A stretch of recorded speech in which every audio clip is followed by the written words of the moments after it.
Good morning.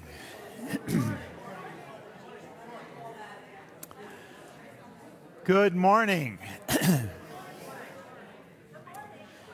You know, we're on a broadcast schedule here.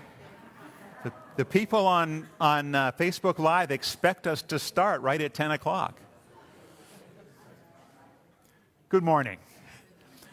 And welcome to the Unitarian Universalist Congregation of Greater Naples. My name is Tony Fisher. I serve this congregation as minister. This is my 10th year here, and just very grateful for you and for this congregation and the work we do together. I am especially grateful this morning. I usually say thanks, but I want to say thanks to our worship associates, into which we have potentially added 2 more members. One of our speakers today, Cliff Wells, and a returnee, Skip Lundborg, have both indicated that they're ready to come back, so that's a wonderful thing. So I'm grateful for these folks who provide input into our services, who provide a second voice into our Sunday mornings, and offer just a different perspective often. And so thank you, and thank you, Janet Hoffman, for being our worship associate for today. Well, thank you, Tony, and welcome everyone. We are honored to have you join us, whether you are here in the sanctuary, watching on Facebook Live, or sitting out on our pavilion.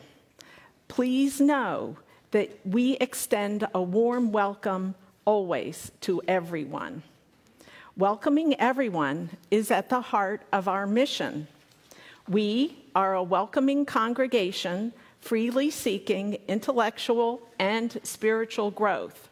We strive to create a larger community of peace, justice, and love. Here, we are learning and growing together. We make an effort to live our values out in public.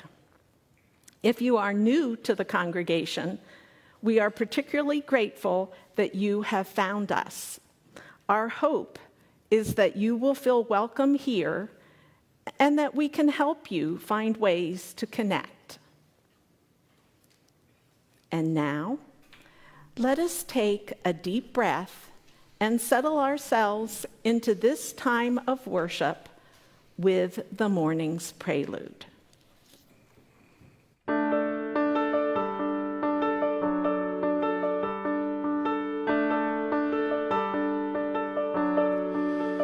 Though dark is the night and narrow the way, though the tempest may rage and chill to the bone, still the promise is bright, like a beacon of light that will welcome the traveler home.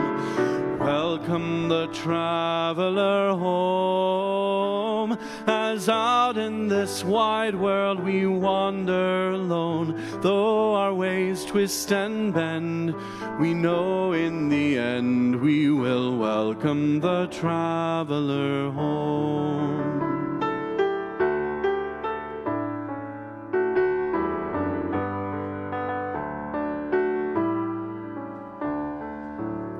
Though late is the hour and long is the road, and I stumble and stray from the path I have known, for this prodigal son, the long journey's done when you welcome the traveler home.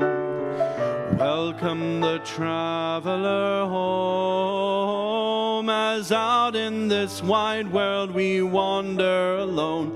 Though our ways twist and bend, we know in the end we will welcome the traveler home. The winds they may bellow, the seas they may rise, like ships from the deep far from shore. We look for the harbor, we look to the skies, for the wide open heart and the wide open door. Though dark is the night, and narrow the way, though the tempest may rage and chill to the bone, still the promise is bright, like a beacon of light that will welcome the traveler home. Welcome the traveler home, as out in this wide world we wander alone. Though our ways twist and bend, we know in the end we will welcome the traveler home. We will welcome the traveler home.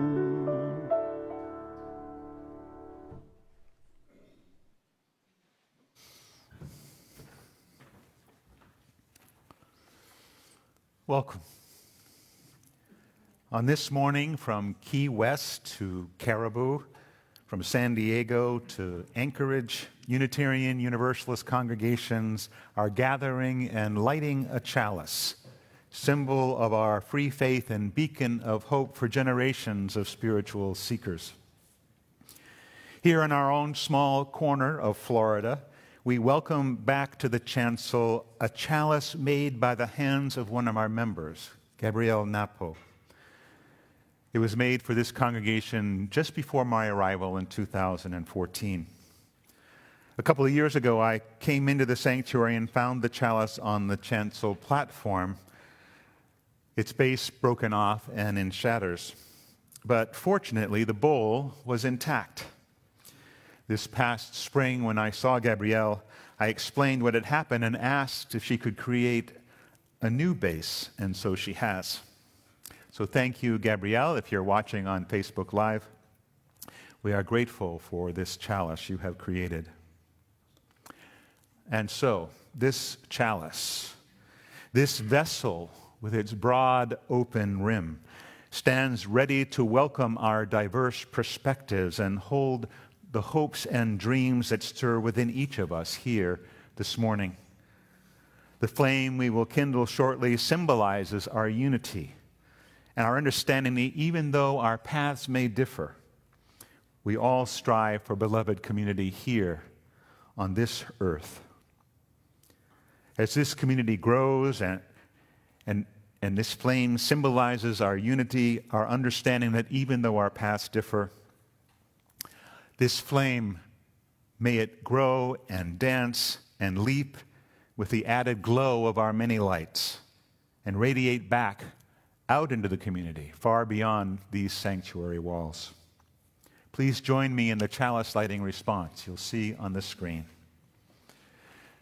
May this flame stir our hearts and remind us of our mission to be truly welcoming, to grow in mind and spirit, and to widen the circle of peace, justice, and love.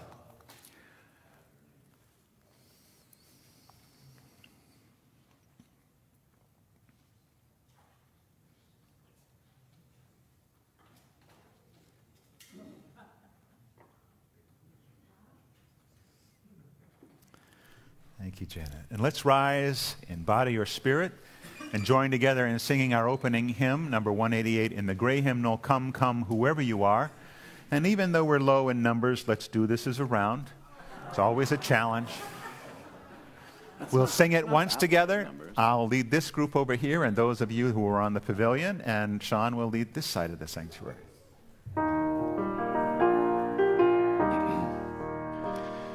Come, come, whoever you are, wanderer, worshiper, lover of leaving. Ours is no caravan of despair. Come, yet again come. Here we go. Come, come, whoever you are, wanderer, worshiper, lover of leaving. Ours is no caravan of despair. Come, yet again come. Come, come, whoever you are, Come, come, whoever you are, wonder worshipper, lover of leaving. Ours is no caravan of despair. Come yet again, come. Beautiful. Please be seated.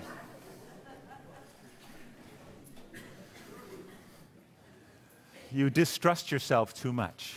Really, and as I've said this before, you should all cycle up here and hear yourselves sing, because it really is quite lovely. Thank you.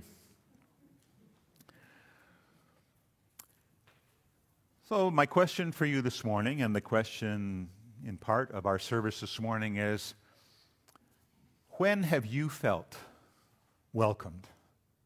So close your eyes, if you will, for a moment, and think about a time in your life when you felt truly welcomed into a small group or even a larger group of people.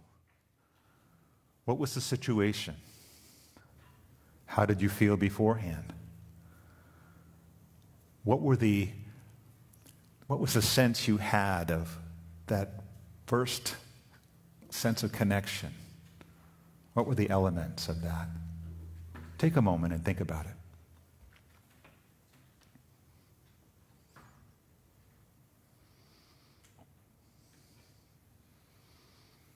It may have been one of your first classes in elementary school.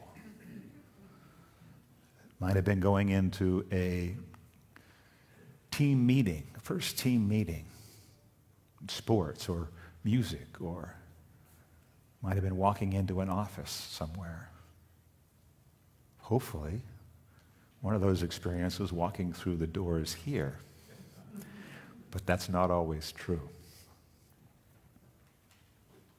Hold that thought and let it develop, and I hope that after the service is over, you will have a chance on the pavilion or at any other time to share.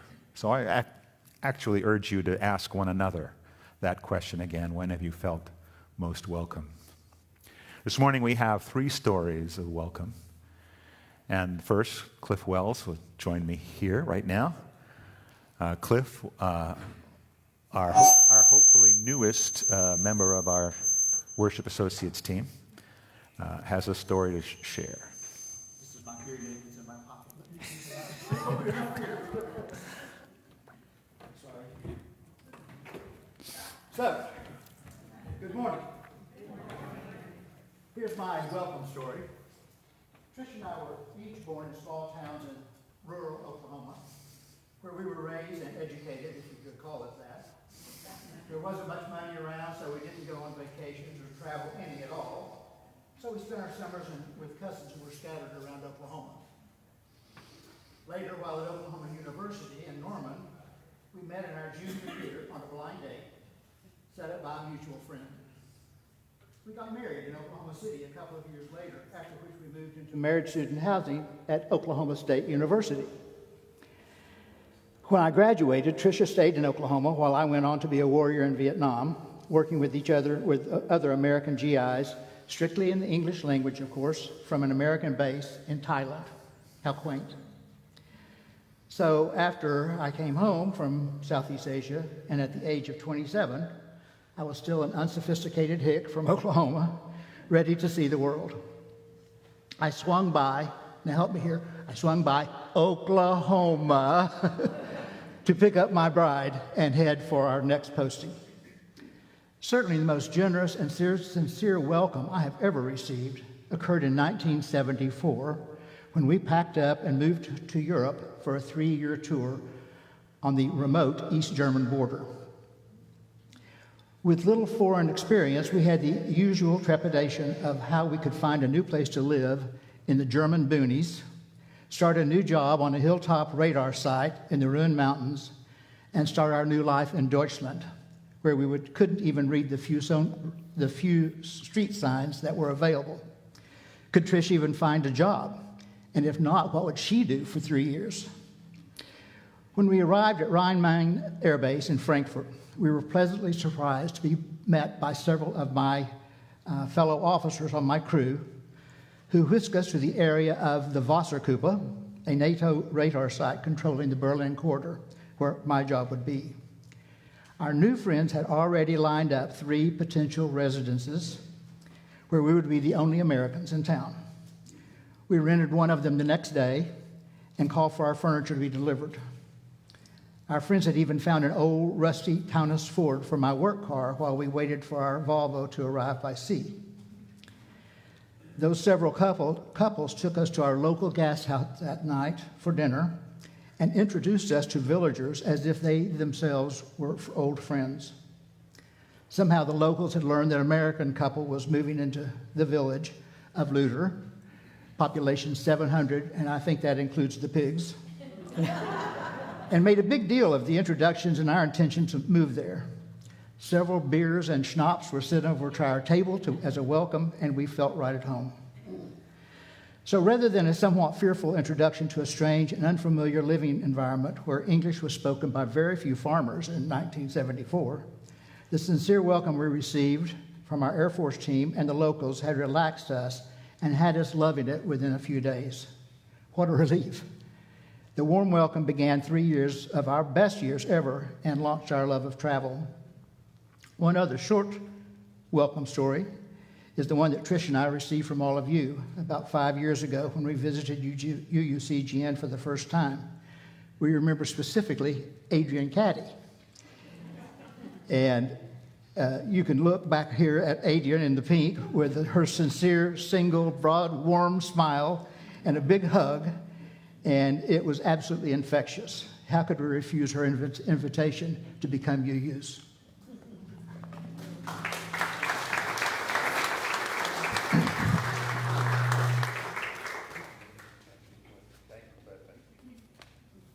And of course, is one of many people here in the sanctuary and over the past decades who have continued a legacy of welcome here, that broad smile, the welcome, the making sure that new people walking through the door are greeted warmly and kindly and provide a easy pathway into this community. Our second story this morning comes from over here in the music pit. Wonderful Abby Allison has something to share.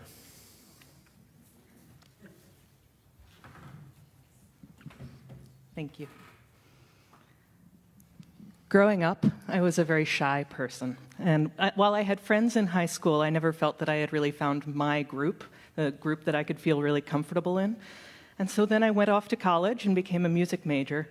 And I felt so close to finding my group. I was surrounded by people who all cared as much as I did about becoming better musicians and learning our instruments.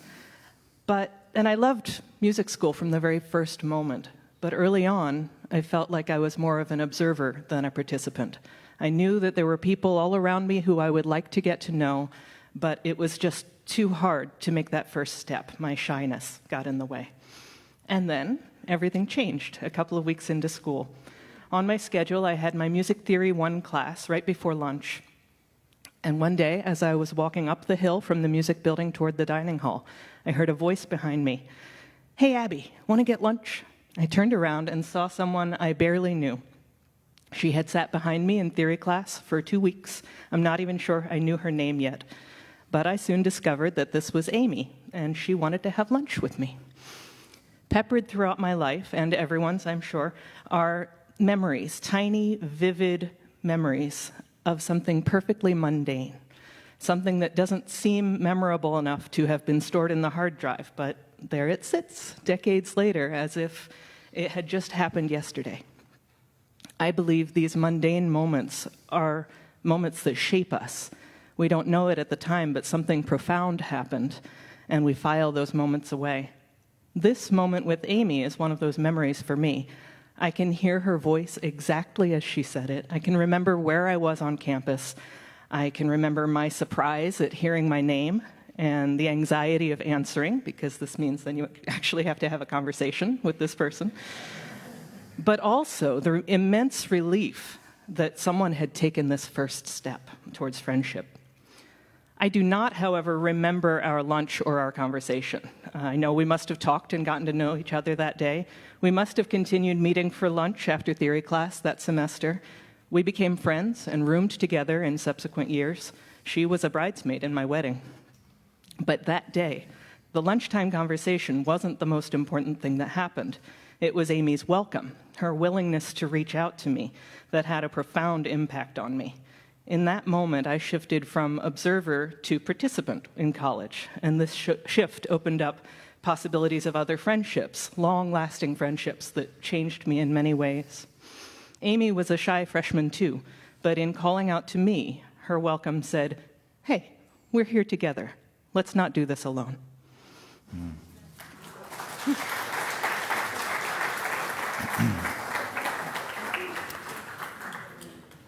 As someone who has a fair degree of social anxiety personally, I recognize that sense of being the observer, of walking in anywhere and holding back, of looking around, of staking out the territory and maybe what dark corner I might crawl into. So the opportunity to be drawn out, to find that sense of relief of somebody who's willing to break that barrier first, is so important for someone like me, and an introvert. But even if you're an introvert, as you'll hear later, there are opportunities to grow into a sense of welcome. Let's join together, remain seating, and join together in singing our centering hymn, "We Give Thanks."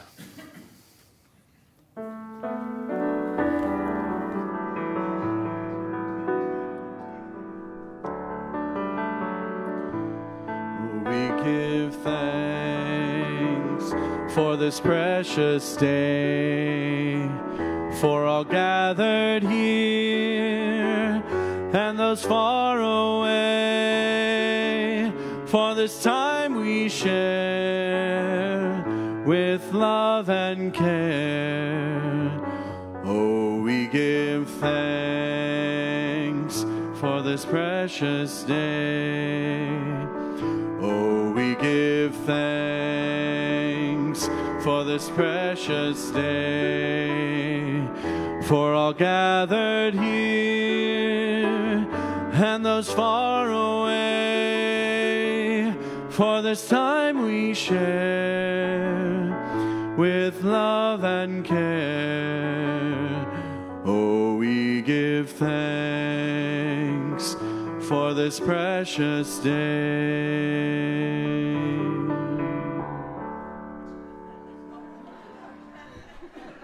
That's great. It's beautiful.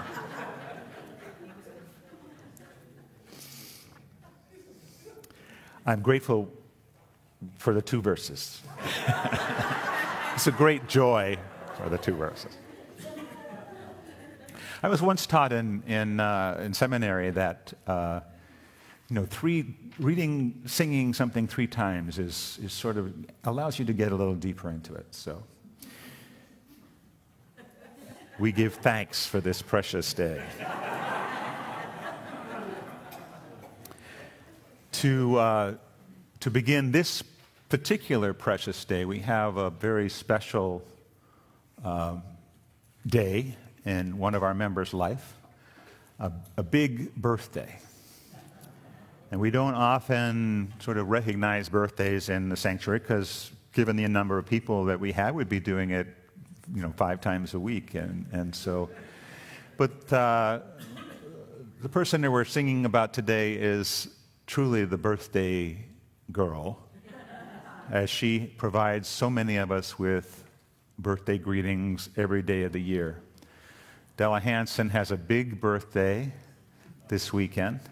She is an ever-present member of this congregation, always filled with joy and love, taking the time to work in the kitchen and lead in the kitchen, but also be present for people other times when we gather. She is truly a welcoming spirit in this congregation. And so let's rise and sing Della Hansen a huge happy birthday.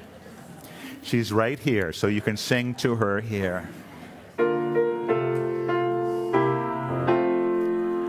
Happy birthday to you.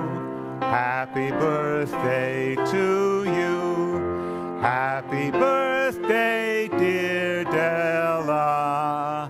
Happy birthday to you. Woo!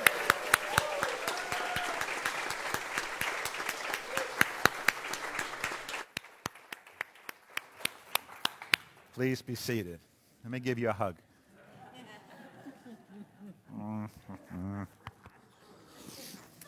Whoop. You've lost your tiara. There we go. All right. So now let's take an opportunity for us as a community, as we do every week, to share with each other those things that are important in our lives, those personal joys or sorrows that we share with one another as a community of welcome. Obviously, Della's birthday is a huge piece of this morning's joys. But we have some sorrows. I have some sorrows to share. Pat McCabe has been in touch.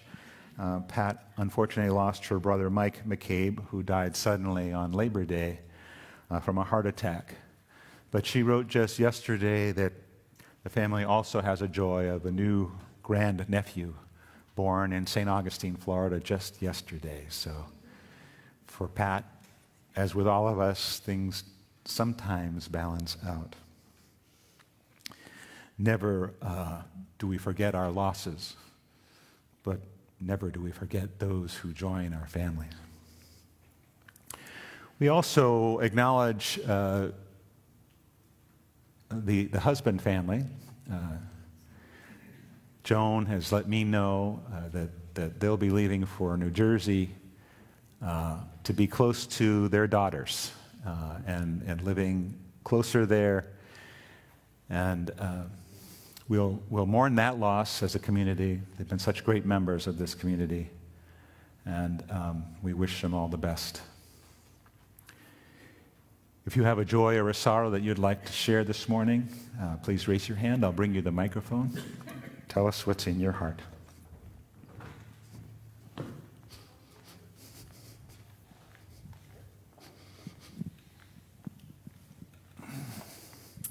Hi there, my name is Ann. It's on. Okay, my name is Ann Fisher, and when you mentioned the theme of welcome, I remember when I first moved down here from the Boston area, Florida was a little bit of a culture shock for us. Still is some days, I've got to say. But one of the things I needed to do was find a yoga studio, because that's been an important part of my life. And I tried a couple of yoga studios, but they just didn't have kind of what I was looking for. It seemed like those yoga studios were a little bit like competitive, that you needed to dress up and maybe have some work done before you went there. And so then I happened upon the Love Yoga Studio, and I felt so welcomed and felt so much at home there. And I am so pleased to see that two of my most favorite people in the world who welcomed me at Love Yoga Studio are here today. Megan and Kim, and I'm embarrassing them, but they are two just incredible women who have been great teachers and just made me feel welcomed. They're no longer there, but they're pursuing wonderful, exciting lives elsewhere. It's good to see you here today.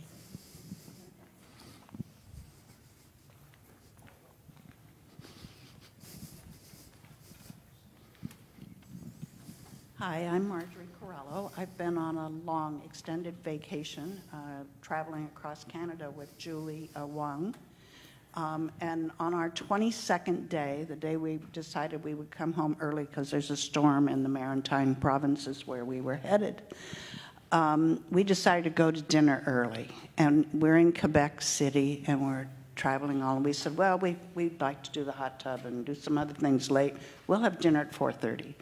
So we found this great place, and long story short, I'll try to make it short. We go in, and we can't be seated outside because there's horrible noise going on. So the proprietor says, "We'll take you over here." And so Julie moves over into this very dark room, And I said, well, isn't there a lighter patio room that's right in front of the patio?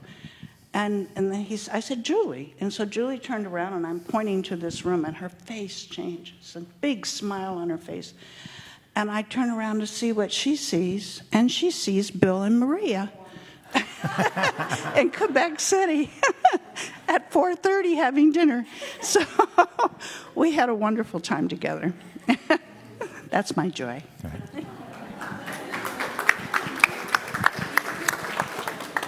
For those who don't know, Bill and Maria are longtime established members of this congregation, so finding each other in Quebec City at 4:30 in an afternoon is pretty remarkable. Hi, I'm Judy. Two welcoming thoughts. I was at the school board meeting sitting next to my Democratic friends from the DEC, and Tony gave his talk, and afterwards my friend said, his talk was so beautiful that I'm coming to the UU. So I want you to know that. And from my point of view, sometimes my intensity tends to put people off. I've never felt unwelcomed here in spite of that, so thank you.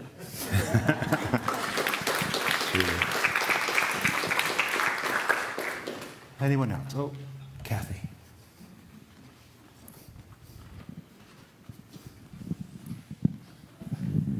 Hi, I'm Kathy Schneider. I just want to spread the joy because this is the weekend of Rosh Hashanah, the Jewish New Year, and I want to take this opportunity to say Happy New Year to everyone here, 5,784, and may we have many more together. Thank you, Kathy. The flowers that you see up here in the front are from yesterday's Rosh Hashanah service here with the Naples Jewish community. Anyone else? Grateful for all those things that have been shared, joys and sorrows.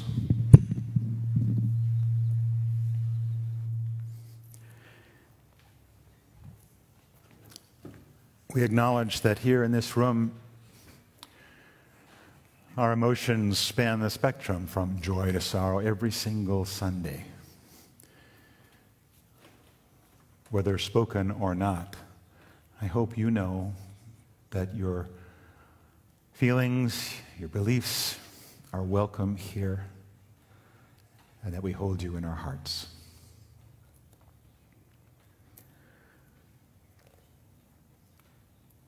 Let's share some time in spoken and then silent meditation with these words from someone I can call a friend, Hope Johnson, who passed away during the COVID pandemic.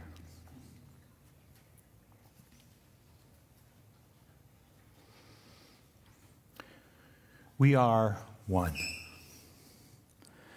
a diverse group of proudly kindred spirits, here not by coincidence, but because we choose to journey together. We are active and proactive. We care deeply. We live our love as best we can. We are one. Working, eating, laughing, playing, singing, storytelling, sharing, and rejoicing. Getting to know each other, taking risks, opening up, questioning, seeking, searching, trying to understand, struggling, making mistakes, paying attention, asking questions, listening, living our answers, learning to love our neighbors, learning to love ourselves, apologizing and forgiving with humility, being forgiven through grace, creating the beloved community together. We are one.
Thank you, Abby. Imagine that you have a spouse that is like Johnny Carson. Yes, in any setting, the perfect line is expressed that sends everyone either chuckling or howling. Well, that was me. I was married to a man with remarkable improvisational abilities. Because he was considered such a hoot, we were often invited to parties, even parties where we really didn't even know the people that well. My husband was extremely popular at these parties with his entertainment skills. On the other hand, there was me, silent and solitary. I was the total opposite, shy, shaky, and timid.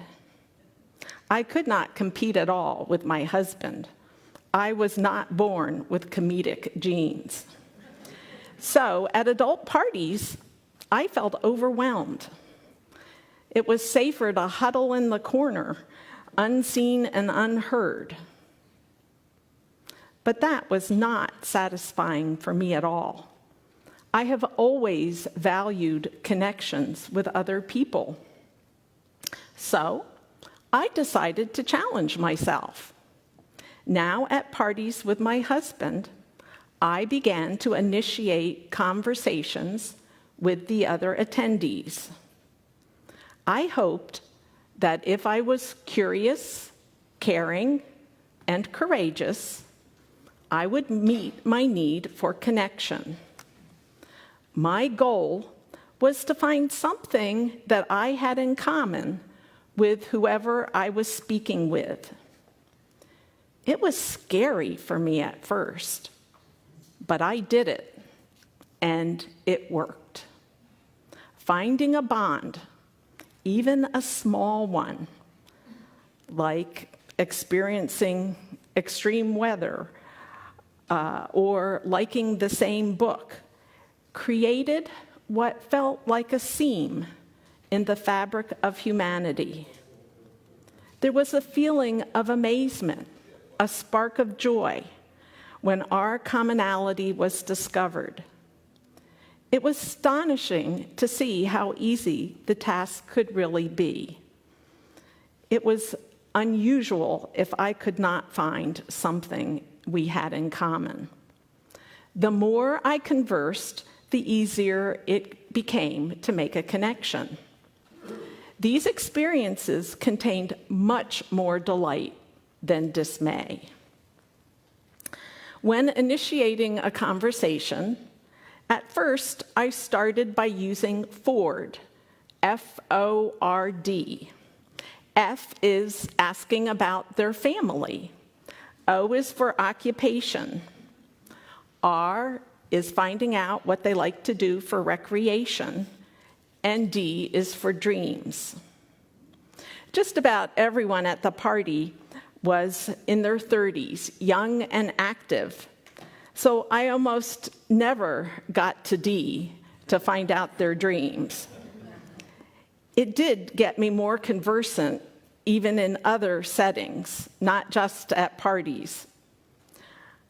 But I eventually learned that asking people about family or occupation could make some people uncomfortable. Not everyone wants to share the same things.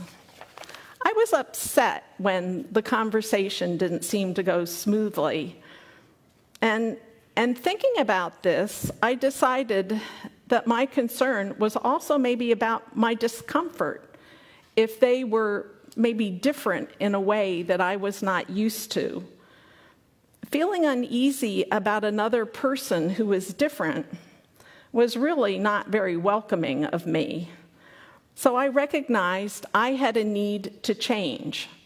I realized that I needed to meet a greater diversity of people. Thinking about discomfort, I realized that allowing a person to be authentic and to speak their truth is what is truly welcoming.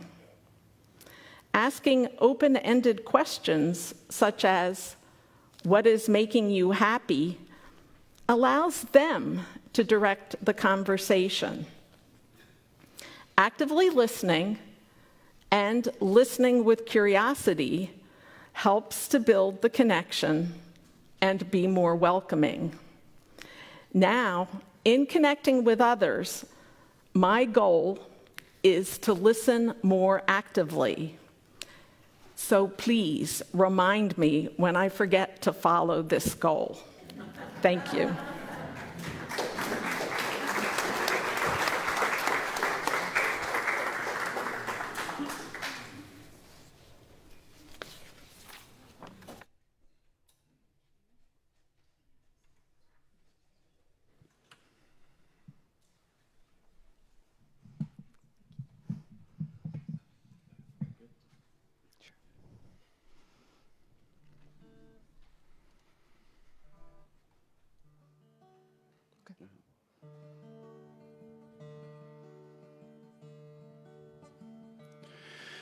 Make me down a pallet on your floor.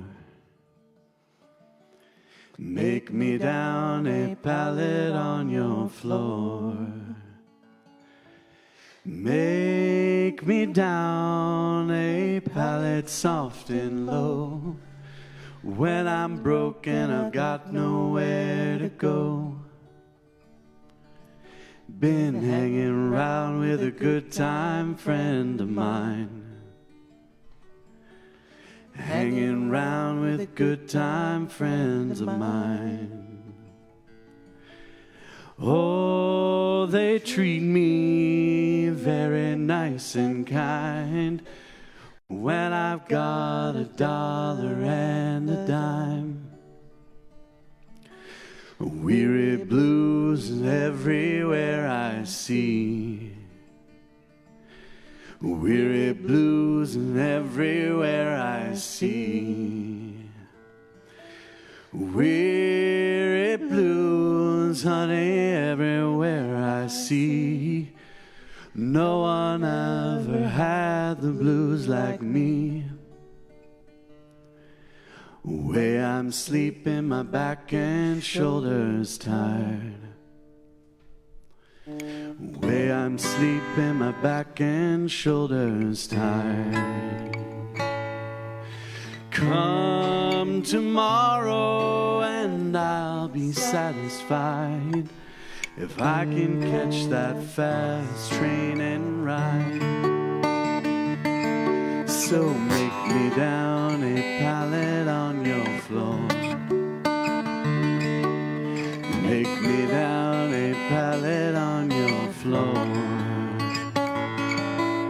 Make me down a pallet soft and low. Babe, I'm broken, I've got nowhere to go. Make me down a pallet soft and low. Babe, I'm broken, I've got nowhere to go.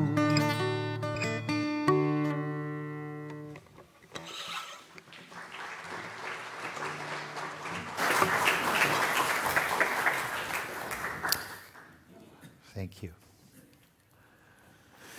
So the stories that we've heard this morning have at their core a simple truth, that we all need connection.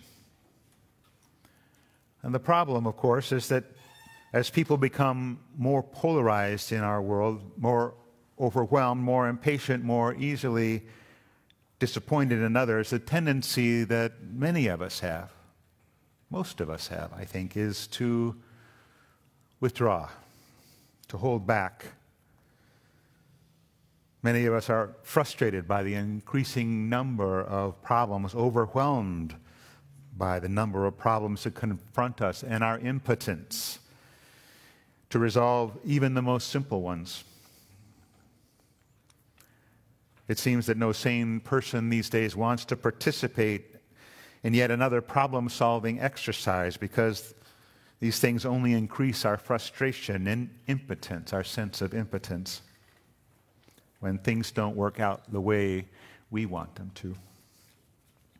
I see this, among other things, as a spiritual crisis.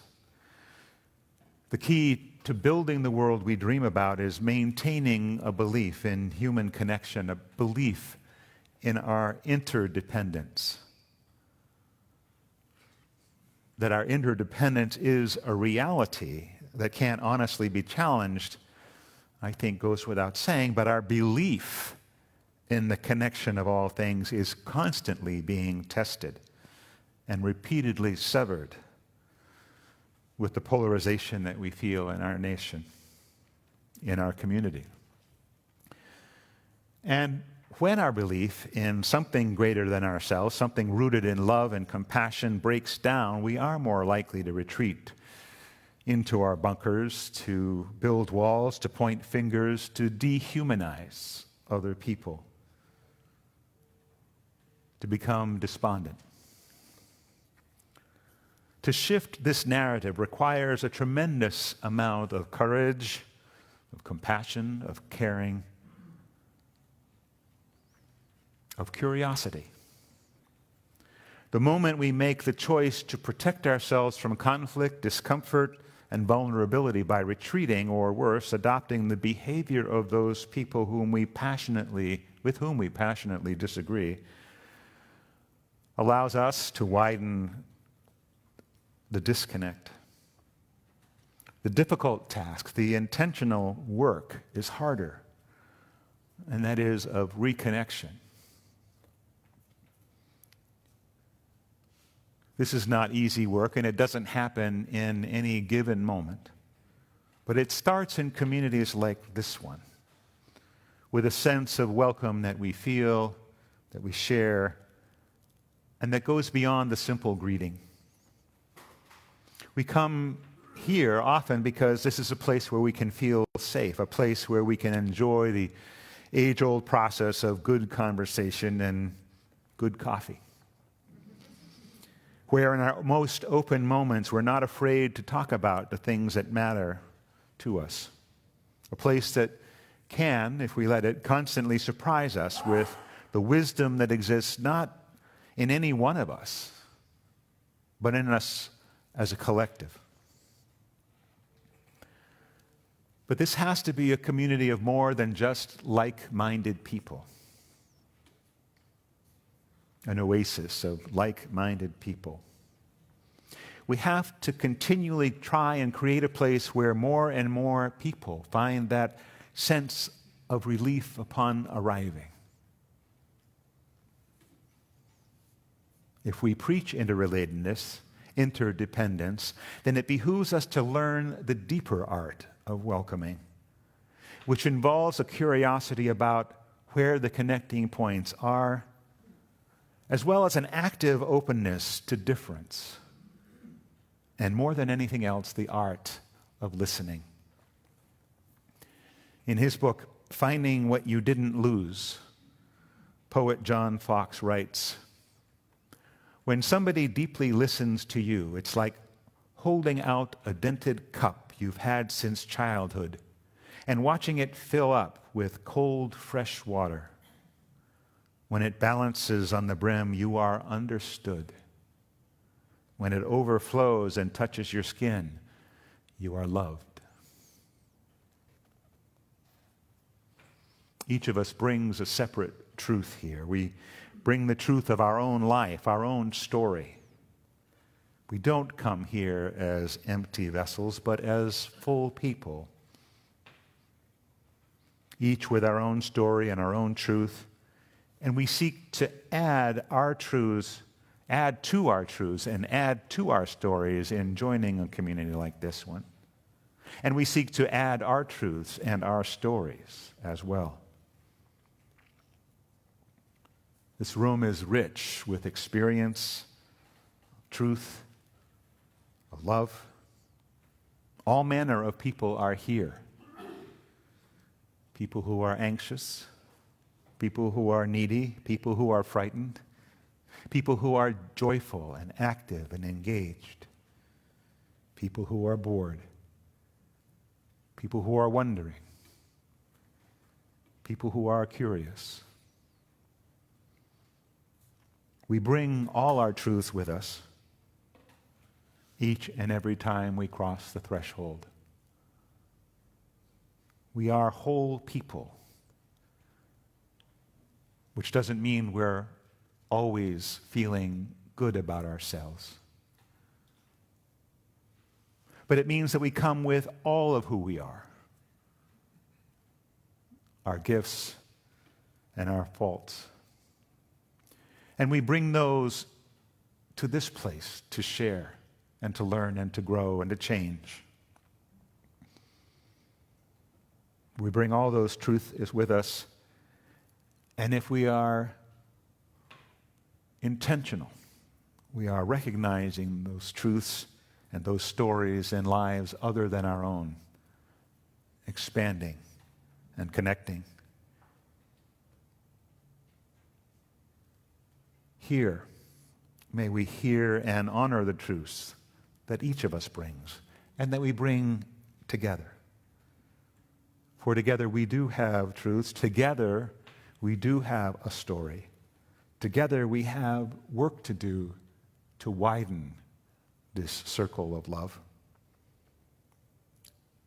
Let's not do this alone.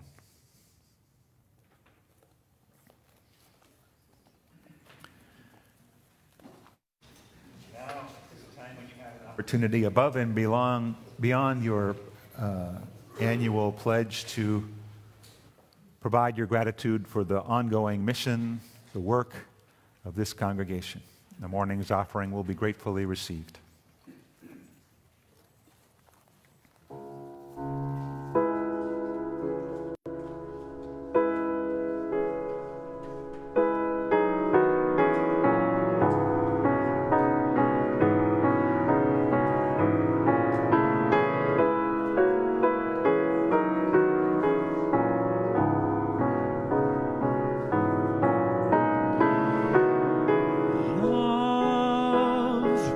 made me welcome,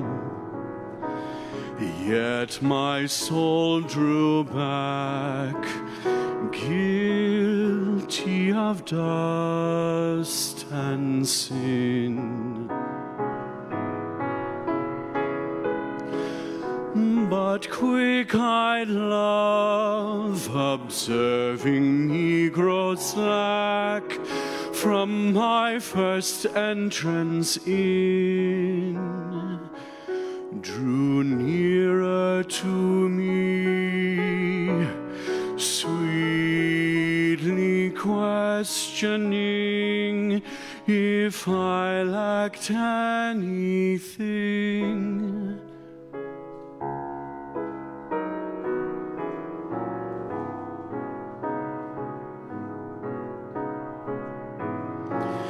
A guest, I answered, worthy to be here.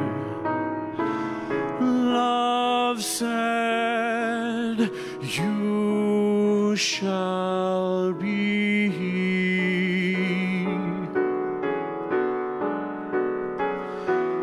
I, the unkind, ungrateful, ah, my dear, I cannot look on thee.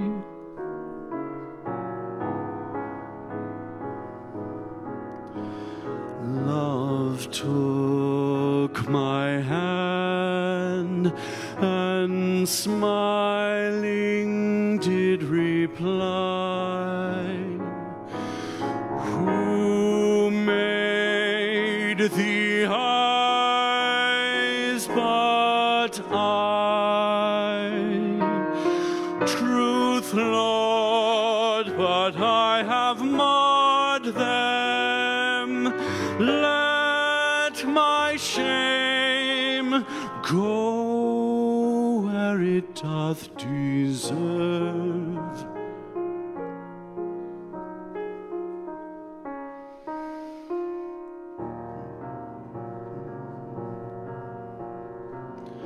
And know you not, says love, who bore the blame, my dear, then I will serve.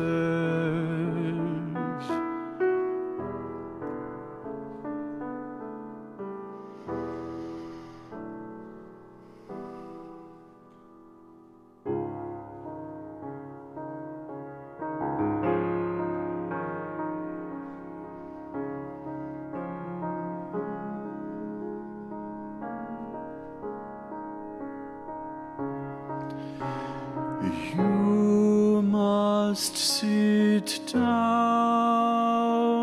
says love, and taste my meat.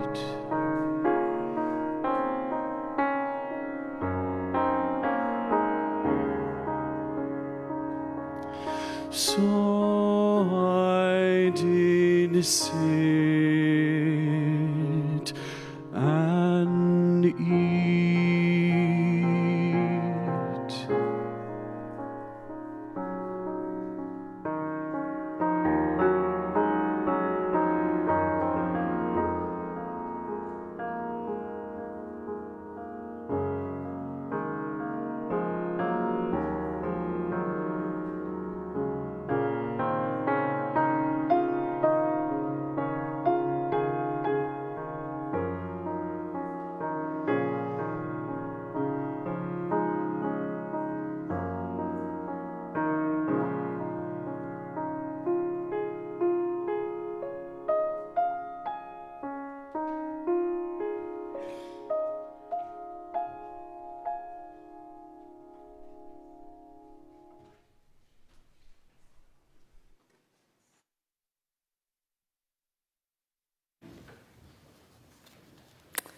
We have a few reminders of what's happening at UUCGN before we sing again.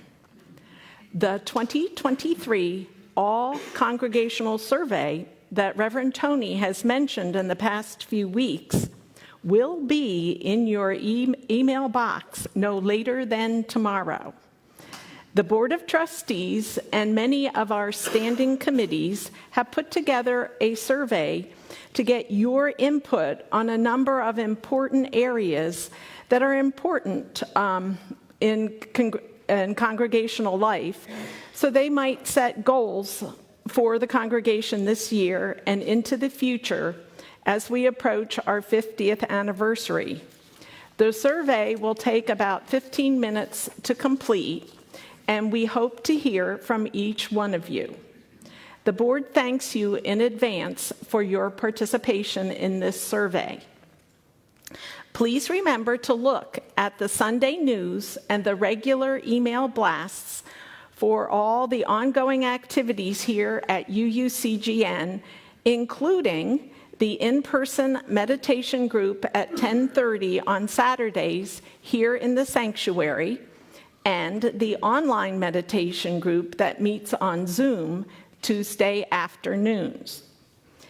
If you somehow missed the visitors table on your way in and are not on the email list, then you can email the office at office@uunaples.com. That org. Oh, okay. Thank you. Office@uunaples.org. That address is on the back of your order of service also. Our closing hymn this morning is number 1014 in the Teal hymnal, Answering the Call of Love. Please rise. Yeah.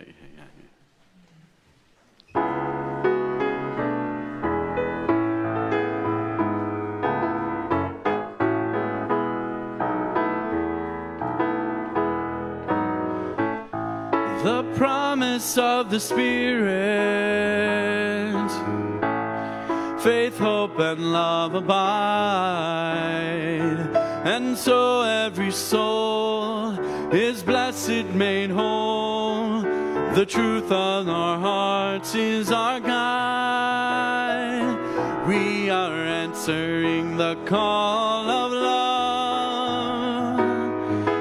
Hands joined together, hearts beat as one, emboldened by faith, we dare to proclaim we are answering the call of love. Sometimes we build a barrier to keep love tightly bound, corrupted by fear, unwilling to hear, denying the beauty we found. We are answering the call of love. Hands joined together as hearts beat as one, emboldened by faith, we dare to proclaim we are answering the call of love. A bright new day is dawning, when love will not divide. Reflections of grace in every embrace, fulfilling the vision divine. We are answering the call of love. Hands joined together as hearts beat as one, emboldened by faith, we dare to proclaim we are answering the call of love. We are answering the call of love.